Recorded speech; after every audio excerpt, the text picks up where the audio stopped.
아브라함이 하나님 말씀을 따라왔는데 터전도 잃어버리고 부인도 왕에게 빼앗겨버리고 기가 막히는 상황이죠. 아브라함이 그때 하나님 앞에 탄식을 안 했겠습니까? 아브라함이 거기서 하나님께 호소하지 않았겠습니까? 그래서 하나님이 바로 왕에게 재앙을 내려요. 하나님의 재앙이라는 것을 애국 왕이 느낄 정도로. 그래가지고 바로가 아브라함에게 아내를 돌려주면서 또 아내를 데려갈 때 엄청난 양떼 소떼를 줬습니다. 그래서 아브라함이 애굽에 내려갔다가 부자가 돼서 올라옵니다. 그래서 아브라함은 이때 충격을 받죠. 하나님이 여기까지 따라오셨나? 하나님이 이곳까지 따라오셔가지고 결국은 나를 다시 이곳으로 돌려보내시는구나. 하나님에 대한 인식이 열리기 시작한 거죠. 하나님께서 이것까지 다 보고 계셨구나. 그래서 아브라함의 하나님, 이삭의 하나님, 야곱의 하나님을 보면서요, 하나님께서 사람을 어떻게 다루시는가? 하나님은 처음과 끝을 다 보고 있습니다. 하나님은 과거, 현재, 미래가 없습니다. 하나님은 그냥 현재. 하나님께서 저와 여러분들의 과거, 현재, 미래를 다 보고 있습니다. 그래서 이런 것들이 이해가 안 돼가지고 하나님의 예정론, 선택론 이런 거에 대해서 논란이 많잖아요. 하나님은 아브라함의 전 생애를 다 알고 있습니다. 하나님은 아브라함을 아브라함 되게, 이삭을 이삭 되게, 야곱을 야곱 되게 하나님이 만들어 가십니다. 하나님이 부를 때 이미 끝을 알고 계신 분입니다. 하나님께서 저와 여러분들에게 그렇게 하십니다. 아브라함을 그렇게 다루듯이 우리를 다뤄요. 그래서 성경을 보면서 이걸 느껴야 돼요. 아브라함이 왜 이거 쓸데없는 고생을 하지? 하나님이 말씀해 주셨고 그 자리에 이스라엘이 있으면 되는 거지. 기근이 와도 너 자손이 이 땅에서 민족을 이룰 거다. 믿으면 절대 죽지 않는다. 이스라엘 광야 백성들도 광야에서 왜 백성들이 원망하고 불평하지? 가나안 땅에 이끌어 주신다고 했는데, 약속을 했는데, 그러나 그게 남의 이야기가 아니라 우리의 이야기라고 했죠. 우리도 어떤 문제에 맞닥뜨려지면 우리도 그렇게 눈에 보이는 현실적인 문제에 더 민감해지는 거죠. 하나님께서 이 사람들을 다루는 것을 보면서 하나님 오늘 나에게 어떻게 다루시는가? 그래서 성경을 보는 겁니다. 장애아를 둔 어머니가 너무너무 고생스러우니까 언제까지 이 아이를 이렇게 데리고 고생해야 되나? 하나님께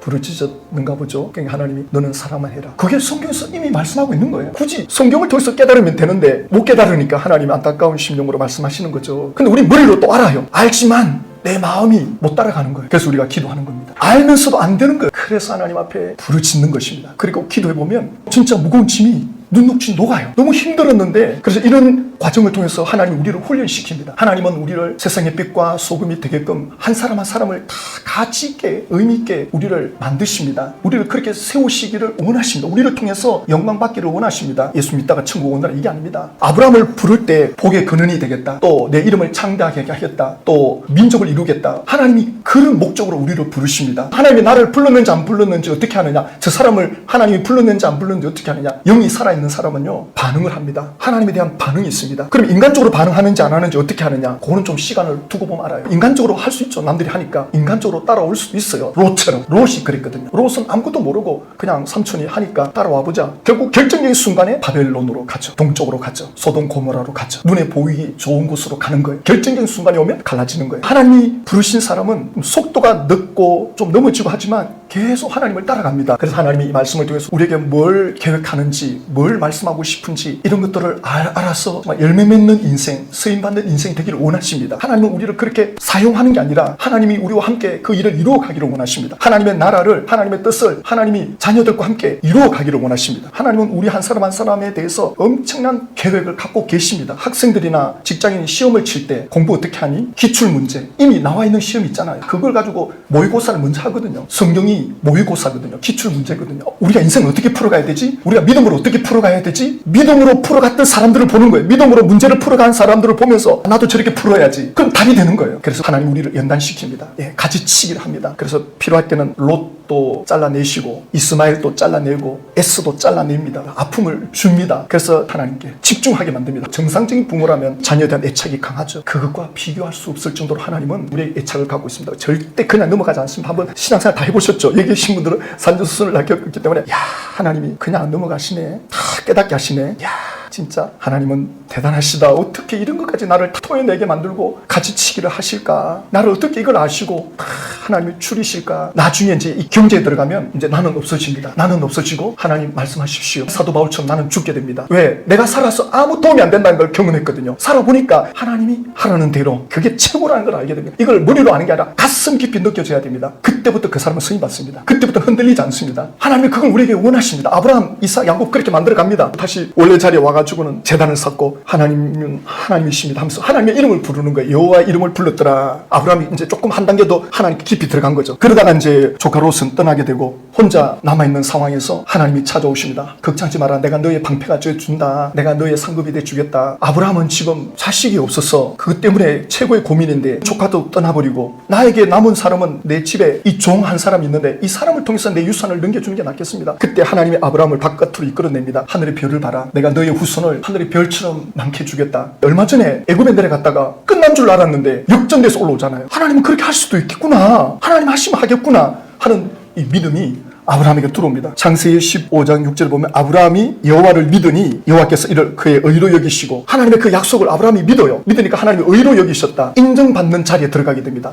믿음으로 의롭다 하는 인정을 받습니다. 하나님의 약속을 믿는다는 거 이거 하나님 굉장히 중요하게 봅니다. 믿음이 없이는 하나님을 기쁘시게 할 수 없다 그랬거든요. 이 믿는다는 거 신뢰거든요. 하나님을 진짜 신뢰하면 따라갑니다. 로마서 4장에 가면 이걸 좀 쉽게 풀어놨어요. 믿음이 없어 하나님의 약속을 의심하지 않고 믿음으로 견고하여져서 하나님께 영광을 돌리며 그러면서 약속하신 그것을 또한 능히 이루실 줄을 확신하였으니 확신했다는 거예요. 그때 아브라함이 의로 여김을 받았다. 인정받았다. 그런데 사도 바울이 뭐라고 말하느냐. 그에게 의로 여겨졌다 기록된 것은 아브라함만 위한 것이 아니요 의로 여기심을 받을 우리도 위함이니 곧 예수 우리 주를 죽은 자 가운데 살리신 이를 믿는 자니라. 예수님이 죽으시고 3일 만에 부활한 걸 보지 않았잖아요. 또 예수님의 부활이 우리의 부활이라고 주님이 약속해 주셨는데 그걸 믿는다. 그러면 아브라함처럼 우리도 의롭게 되는 거예요. 인정을 받는 거예요. 그러니까 믿음은 하나님이 기뻐하십니다. 그래서 아브라함이 우리의 믿음의 조상이 되고 그래서 아브라함이 어떻게 믿음이 성장했는지 하나님이 그 아브라함을 성장을 시키는데 어떻게 성장시키는지를 보면서 하나님이 우리의 믿음을 이렇게 다루십니다. 아브라함은 자기 뜻대로 어긋난 길로 가기도 했지만 하나님은 그것까지도 합력의 선을 이루시는 하나님을 보면서 아 하나님 또 나도 그렇게 다루시는구나 또 다루시겠구나 또 지금 다루고 계시는구나 하나님의 손길을 볼 수 있어야 됩니다. 하나님이 내 씨로 후손을 많게 주겠다고 했으니 후손이 이제 생기겠구나 했는데 10년이 지나도 아무 변화가 없는 거예요. 사례가 이제는 나도 늙었다. 저기 여종이 있으니까 여종을 통해서 후손을 이어가는 것이 하나님의 뜻인 것 같습니다. 아브라함이 그 말을 듣고 그대로 따라합니다. 아브라함 나이 86세 때 이스마엘 아이가 태어납니다. 아브라함이 하나님을 믿었지만 아직은 완전한 믿음이 못 되는 거죠. 믿기는 믿었지만 아직은 불완전한 믿음이었던 것을 볼 수 있습니다. 그러니까 하나님께서 13년 동안 아브라함을 찾아오지 않습니다. 아브라함이 13년 동안 엄청난 고생합니다. 그 여종을 통해서 집안이 늘 시끄럽습니다. 부인하고 다투고 질투가 생기고 인간적으로 이렇게 했을 때 나타나는 현상이죠. 육신적으로 했을 때 나타나는 현상이에요. 안 해도 될 일을 아브라함 해가지고는 고생만 하게 되는 거죠. 그러다가 어느 날 하나님이 찾아오십니다. 아브라함 99세 때 나는 너를 인정했는데 아직도 기웃거리고 있구나. 완전해라. 내 앞에서 나는 너에게 약속을 했다. 내가 너를 통해서 후손이 번성케 하겠다고 했는데 왜 믿고 기다리지 못하느냐. 그래서 내가 너의 이름을 바꿔주겠다. 아브라함을 아브라함이라 해라. 열국의 아버지라고 해라. 지금 달라진 것이 없는데 그래서 아브라함이 속으로 생각합니다. 자기 아내가 지금 나이가 90이 넘었는데 자식이 나온다고 하나. 아브라함이 그래서 속으로 웃으면서도 그래도 하나님 하시면 하신다 믿었습니다. 그래서 창세기 17장에 가면 하나님이 이르시되 아니라 내 아내 사라가 내 아들을 낳을 거다. 그 이름을 이삭이라 하라. 내가 그와 내 언약을 세우리니 그의 후손에게 영원한 언약이 되리라. 그러니까 창세기 3장 15절에 여인의 후손을 통해서 구원자가 올 거라고 하는 그 약속을 내가 이룬다. 너의 아내를 통해서 내가 이루어갈 거다. 내 약속은 변하지 않는다. 그렇게 말씀하죠. 아브라함이 이삭을 놓게 돼요. 기적적으로 태어나게 됐는데 12살쯤 되니까 창세기 22장에 하나님이 아브라함을 시험하사 내 독자 이삭을 저 모리아 산에 가서 제물로 바쳐라. 그렇게 또 말씀합니다. 근데 아브라함이 의심 안 해요. 아브라함도 이제는 하나님을 믿는 거예요. 하나님은 절대 약속을 변개치 않는 분이시다. 이제는 아브라함이 흔들리지 않는 거예요. 그동안 여러 가지 겪으면서 하나님이 어떤 분이라는 걸 알았습니다. 하나님이 약속한 것 반드시 이룬다는 걸 아브라함이 뼈저리게 느끼게 돼요. 하나님 말씀에 불순종했다가 하나도 덕을 본 게 없어요. 하나도 하나님께 영광이 된 것도 없고 된 것도 없고 집안만 더 시끄러워졌고 그래서 아브라함은 이제 하나님께 모든 걸 믿고 순종하죠. 제물을 바치는데 칼로 매를 치려고 하는데 하나님이 말씀하죠. 아브라함은 스톱해라. 내가 이제 너 믿음을 알았다. 아브라함이 하나님께로부터 시험받은 것은 하나님께서 그 아브라함을 성격시키기 위한 것이거든요. 마귀의 시험은 우리를 넘어뜨리기 위한 시험입니다. 그래서 이게 마귀로부터 오는 시험이냐 하나님께로부터 오는 시험이냐 웬만해서는 분별하기 어렵습니다. 마귀의 시험이든 하나님께로부터 오는 시험이든 하나님의 말씀으로 이겨가시면 돼요. 7절에 보면요. 내가 내게 큰 복을 주고 내 씨가 크게 번성하여 하늘의 별과 같고 바닷가의 모래와 같게 하리니 내 씨가 그 대적의 성문을 차지하리라. 너의 씨가 너의 후손이 마귀의 머리를 깨트릴 것이다. 아브라함을 통해서 예수 그리스도가 이제 오게 될 것이고 그 예수 그리스도가 마귀의 머리를 깨트릴 것이다. 마귀의 문을 차지하게 될 것이다. 그런데 이삭이 자라가지고 이제 나이 40이 됐어요. 이삭이 40이 됐는데 결혼을 해야 되는데 지금 여인들은 전부 다 우상을 섬기고 있으니까 자기 고향에 가서 친족의 형제 중에 딸을 구해오면 좋겠다. 하니까 그래서 엘리에셀이라는 그 종에게 아브라함이 말하죠. 내 고향에 가서 여인을 데려와라. 주소도 있는 것도 아니고 그냥 내가 살던 곳으로 가봐라. 그때 아브라함이 이렇게 말합니다. 천사가 너를 이끌어갈 것이다. 아브라함 대단한 믿음 아닙니까? 이제부터는 하나님의 약속의 말씀으로 말하는 거예요. 그래서 고향으로 가라. 내 친족 중에서. 그래서 무작정 아브라함의 고향으로 갑니다. 그래서 그 우물가에 앉아가지고 기도를 하죠. 하나님, 만약 여기에 우물가에 어떤 처녀가 나와가지고 내가 물 좀 달라 이렇게 말하면 그 처녀가 나에게도 물 주고 낙타도 목이 타겠는데요. 낙타에게도 제가 물 좀 줄까요? 이렇게 말하면 하나님이 보낸 처녀로 알겠습니다. 딱 보니까 여인이 와 있는 거야. 그래가지고 리브가라는 그 처녀를 데리고 40세에 결혼을 했는데 자식이 안 생겨가지고 기도를 하는데 에서와 야곱을 놓게 되죠. 쌍둥이를 놓게 됩니다. 그때가 언제냐면 60세입니다. 기도응답이 20년 걸려요. 왜 20년이나 걸리게 하실까요? 하나님은 우리에게 뭐라고 말씀하시는가? 하나님의 뜻을 찾는 거죠. 그래가지고 이제 태중의 아이가 다투니까 리브가가 기도하죠. 아니 태중의 아이들이 왜 이렇게 다투느냐. 하나님께서 작은 자가 큰 자를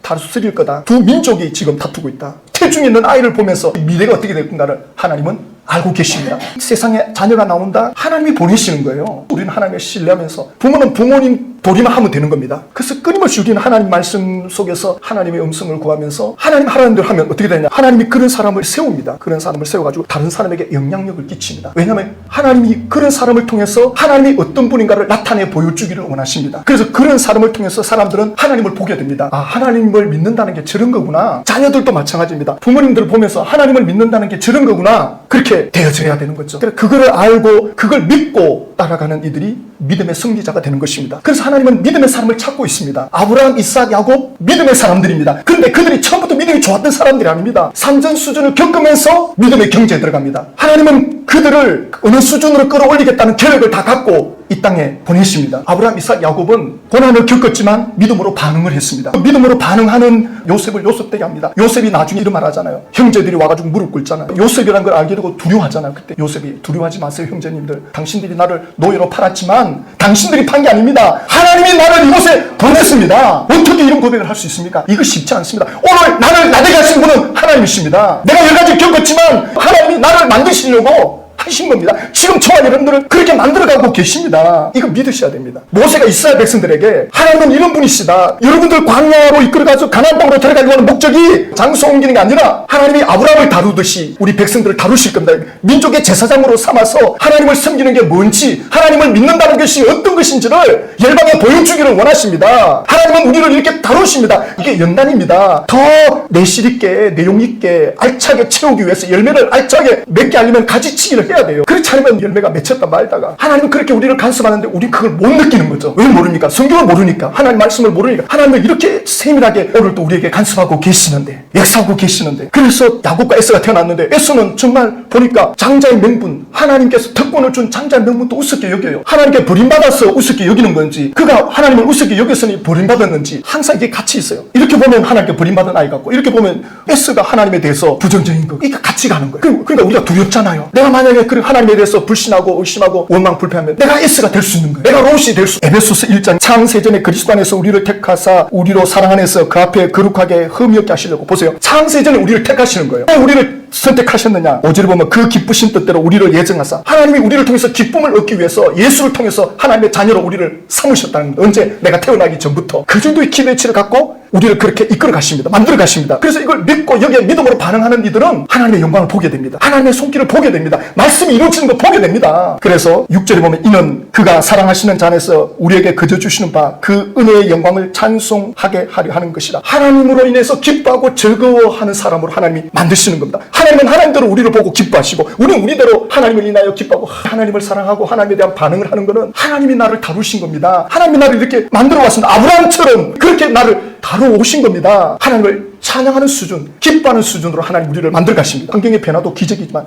하나님의 사람으로 하나님을 기뻐하고 하나님을 즐거워하고 하나님이라면 만족해하는 그 수준까지 변화된다. 최고의 축복이에요. 사도 바울처럼 죽어도 좋고 살아도 좋고, 이게 그냥 무리로 나오는 말이 아니잖아요. 겪어보고 말씀을 비춰보니까 이게 내 인생이 아니구나. 하나님이 나를 어떻게 부르셨고 어떻게 해서 나를 예수 믿게 했고 오늘 이 자리에 오게 하신 분이 하나님이시니 앞으로는 내가 하나님을 진짜 믿고 살고 죽으면 죽으리라. 하나님 말씀에 움직이리라. 그래서 이 일을 누가 도와주느냐? 로마서에 가면 이와 같이 성령도 우리의 연약함을 도우시나니 우리는 마땅히 기도할 바를 알지 못하나, 그런데 우리가 하나님을 인하여 만족하는 그 자리에 도달할 수 있도록 성령께서 자녀들에게 오셔서 우리 속에 오셔서 불을 붙여주는 일을 성령님이 하십니다. 그냥 믿으셔야 됩니다. 지금 내가 하나님께로 마음을 향한다? 성령님의 역사입니다. 성령님이 우리 안에서 말할 수 없는 탄식으로 우리를 위해 친히 간구하시느니라. 성령님께서 오늘도 우리를 이끌어가고 간섭하십니다.